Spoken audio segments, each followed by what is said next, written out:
Hello ladies and gentlemen, my name is Potato from Potato Pro Wrestling. It is the end of 2023, meaning it is the year-end awards. I want to talk about the best of 2023 in the world of professional wrestling. When I say world of professional wrestling, I refer to pretty much purely WWE. I haven't really watched enough AEW or New Japan or Impact or anything like that to really judge those. I want to give a shout out to All In because I was there in London and that was a really fun night. And then I've watched a couple of matches with MJF's title reign has been amazing. Will Ospreay has been god tier when it comes to wrestling, but I haven't really watched enough for it to judge. So this is pretty much going to be a WWE list, just FYI. So this is basically the best of WWE in 2023, according to Potato Pro Wrestling, which is the channel. So, without further ado, let's jump into it. You guys ready? So, the best pay-per-view in WWE for 2023. This might seem a bit obvious, a bit of an amateur, a bit of a lame choice, but WrestleMania was the best pay-per-view this year. Apart from the end of night 2, with Cody not finishing his story, I think pretty much it was the best WrestleMania in years, apart from that one match. You had the tag title match at the end of night 1. You had the match of the year on night 2, which we will get to. You had Charlotte versus Rhea Ripley. You had some really banging matches through that show. The whole card was stacked. Even Logan Paul versus Seth Rollins was a pretty good match as well at WrestleMania. With KSI going through a table. But yeah, Dominic versus Ray. There's so much good stuff. I mean, there was a lot of really good stuff at this year's WrestleMania. So WrestleMania 39 is this year's pay-per-view of the year, which seems a bit like, oh, the best American football match is the Super Bowl, or the best football match is the Europa Champions League final, the Champions League final. Yeah, of course, the show that should be the best show was the best show. I mean, that's the first time that's ever happened. Usually WrestleMania underwhelms, so it's quite funny that actually it hit the mark this year, which was well done, Big Papa H, Big Paul Levesque. You nailed it this year. All right, the most shocking moment of the year, the most viral clip, as WWE like to say. They try to get Logan Paul to be viral, try to be Ricochet to be viral, but the most viral clip in WWE history. And the most viral hit, the biggest moment, was the return of CM Punk. I mean, of course it was. I mean, it blew up the internet. Also, The Rock coming back on that one episode of SmackDown was pretty good. Randy Orton coming back 10 minutes earlier.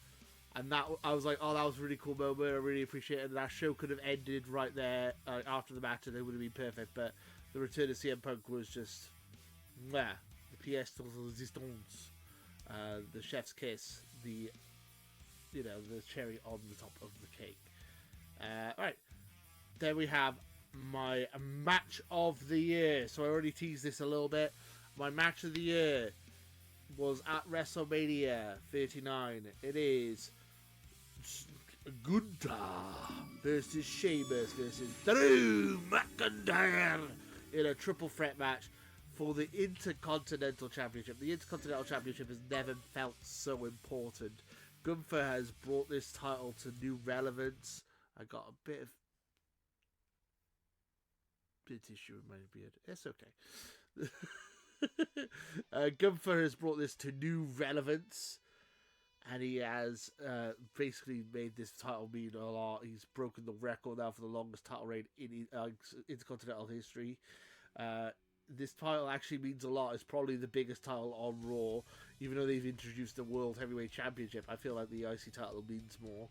I feel like Gunther should drop that title soon and move on to the world title scene and become world champion. I honestly think he's as big. He deserves to be world champion on a big stage. I think he should be the one to dethrone Seth. Honestly, become a dual champion. It'd be pretty sick. What do you guys think? Let me know in the comments below about that.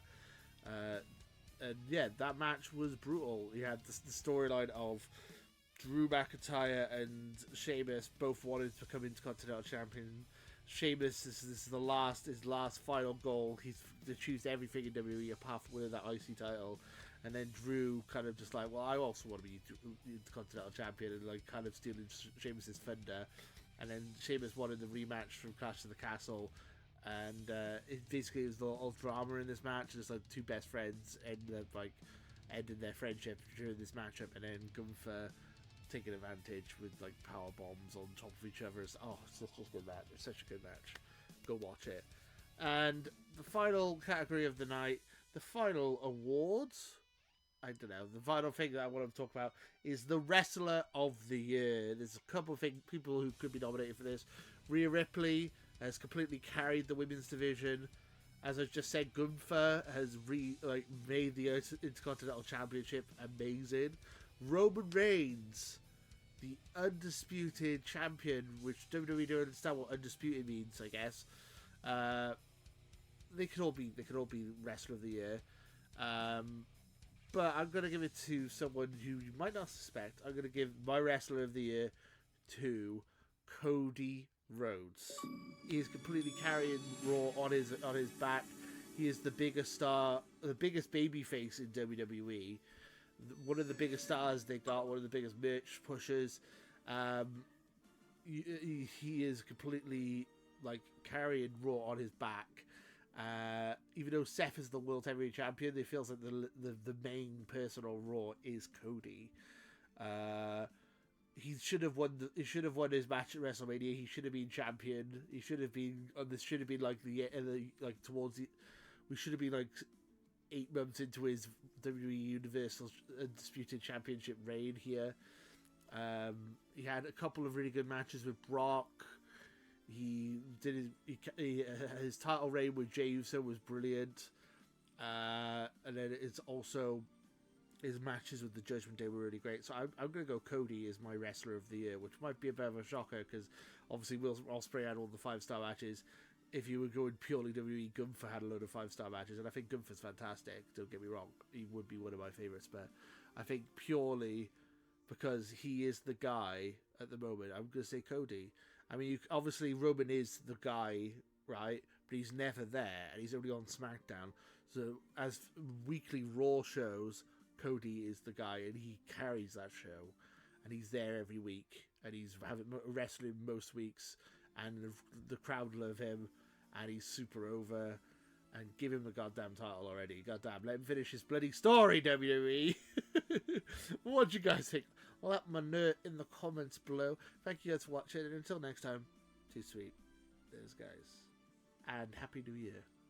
See you next year.